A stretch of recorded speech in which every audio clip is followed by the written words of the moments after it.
विद्यार्थ्यांनो, आई ही संस्काराची जननी आहे. आईच्या प्रत्येक कृतीत, प्रत्येक शब्दात, प्रत्येक सल्ला व उपदेशात संस्कार व नैतिक मूल्ये भरलेले असतात. आई, वडील, शाळा, गुरु हे संस्काराचे अधिष्ठान आहे.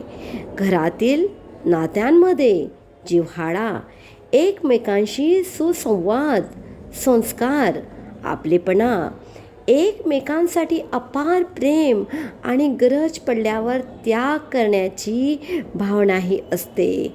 तर प्रिय विद्यार्थ्यांनो, आपण एकमेकांवर अपार प्रेम असल्यामुळे कोणी आपला शत्रू होऊ शकत नाही.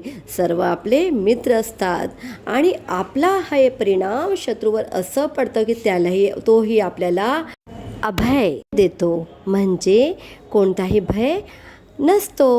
अरे बच्चों, मोहब्बत सिर्फ इंसानों ही में नहीं बल्कि जानवरों में भी होती है. इस सबक में हिरन के परिवार की मोहब्बत बताई गई है, जिससे शेर भी डर जाता है.